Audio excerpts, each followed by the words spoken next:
America में पढ़ाई करने की योजना बना रहे इंटरनेशनल स्टूडेंट्स के लिए एक बड़ा पॉलिसी चेंज अब लागू होने के बेहद करीब पहुंच चुका है। अगर ये रूल लागू होता है तो अब स्टूडेंट्स को पढ़ाई पूरी होने तक अपने आप अमेरिका में रहने की अनुमति नहीं मिलेगी। इसकी जगह एक तय समय की स्टे मिलेगी और उसके बाद अमेरिका में बसने रहने के लिए अलग से एक्सटेंशन लेना पड़ सकता है। इसका असर खास तौर पर लंबे कोर्सेज, रिसर्च प्रोग्राम्स और पीएचडी करने वाले स्टूडेंट्स पर ज्यादा पड़ सकता है।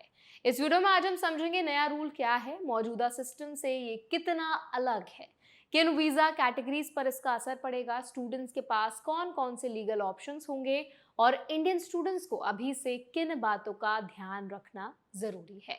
तो चलिए फिर जल्दी से वीडियो को शुरू करते हैं। हाय, मेरा नाम है वर्षा दुबे और आप मुझे देख रहे हैं एनबीटी टेक एड पर। सबसे पहले समझना जरूरी है कि फिलहाल अमेरिका में एफजे और कुछ आई वीजा होल्डर्स को ड्यूरेशन ऑफ स्टेटस के आधार पर रहने की अनुमति मिलती है। इसका मतलब यह है कि जब तक स्टूडेंट अपने वीजा की सभी शर्तों का पालन करता है और उसका कोर्स जारी रहता है, तब तक वो अमेरिका में रह सकता है। उसे पहले से कोई तय एग्जिट डेट नहीं दी जाती। अब बात करते हैं नियम क्या कहते हैं। डिपार्टमेंट ऑफ होमलैंड सिक्योरिटी ने इस व्यवस्था को बदलने का प्रस्ताव दिया है।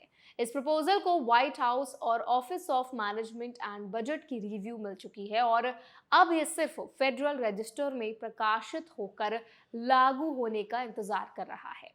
रूल लागू होने के बाद ड्यूरेशन ऑफ स्टेटस की जगह fixed time period of admission लागू होगा। यानी ज्यादातर स्टूडेंट्स को मैक्सिमम 4 साल या उनके फॉर्म I-20 या DS 2019 में लिखे गए प्रोग्राम ड्यूरेशन में से जो भी कम होगा उतने समय तक रहने की अनुमति मिलेगी।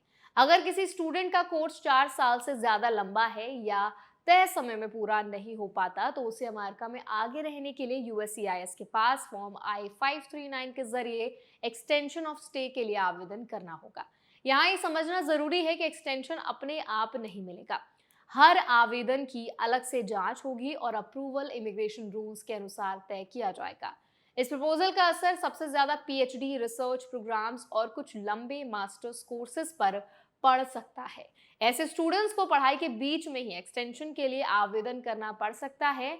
इसके अलावा प्रपोजल में पढ़ाई पूरी होने के बाद मिलने वाली ग्रेस पीरियड को भी 60 डेज से घटाकर 30 दिन करने की बात कही गई है। यानी कोर्स खत्म होने के बाद आगे की प्लानिंग के लिए स्टूडेंट्स के पास पहले की तुलना में कम समय होगा। कुछ रिपोर्ट्स में यह भी बताया गया है कि नए रूल्स के तहत कुछ मामलों में डे 1 सीपीटी और एक ही डिग्री लेवल पर दोबारा एनरोलमेंट को लेकर भी एक्स्ट्रा रेस्ट्रिक्शंस लागू हो सकती हैं। इसीलिए स्टूडेंट्स को अपने कोर्स स्ट्रक्चर और करियर प्लानिंग पर पहले से ज्यादा ध्यान देना होगा। हालांकि ये भी ध्यान रखना जरूरी है कि रूल सभी स्टूडेंट्स को तुरंत यूएस छोड़ने के लिए नहीं कहता। अगर आपका कोर्स तय एडमिशन पीरियड के भीतर पूरा हो जाता है तो सामान्य स्थिति में कोई एक्स्ट्रा कार्रवाई की जरूरत नहीं होगी। लेकिन जिन स्टूडेंट्स को ज्यादा समय चाहिए होगा उन्हें समय रहते एक्सटेंशन के लिए अप्लाई करना होगा। अगर आप यूएस में पढ़ाई की तैयारी कर रहे हैं तो सिर्फ एडमिशन मिलने पर ही ध्यान ना दें। ये भी देखें कि आपका कोर्स कितने साल का है, कहीं उसमें रिसर्च या एडिशनल एकेडमिक रिक्वायरमेंट तो नहीं है और फ्यूचर में एक्सटेंशन की जरूरत पड़ सकती है या नहीं। अपने फॉर्म I-20 की डेट्स हमेशा चेक करते रहें, इमिग्रेशन डॉक्यूमेंट समय पर रिव्यू करें, रिन्यू करवाते रहें और किसी भी डेडलाइन को मिस ना करें। साथ ही केवल सोशल मीडिया अपडेट्स पर भरोसा करने के बजाय यूएससीआईएस और यूनिवर्सिटी के इंटरनेशनल स्टूडेंट ऑफिस की ऑफिशियल गाइडलाइंस को फॉलो करें। फिलहाल सबसे इंपॉर्टेंट बात यह है कि रूल अभी लागू नहीं हुआ है, लेकिन इसकी तैयारी पूरी हो चुकी है और इम्प्लीमेंटेशन डेट का इंतजार है। इसलिए जो भी स्टूडेंट आने वाले समय में अमेरिका में हायर एजुकेशन की प्लानिंग कर रहा है उसके लिए अभी से इन बदलावों को समझना और उसी हिसाब से अपनी एकेडमिक और इमिग्रेशन प्लानिंग करना बेहद जरूरी होगा। तो आई होप ये वीडियो आपके लिए हेल्पफुल रहा होगा। अब इस पूरे वीडियो पर आप क्या राय रखते हैं, आपका टेक क्या है, हमें कमेंट्स में जरूर शेयर करें। ऐसे और वीडियोस के लिए, अपडेट्स के लिए हमारे चैनल एनबीटी टेक एड को भी जरूर सब्सक्राइब करें।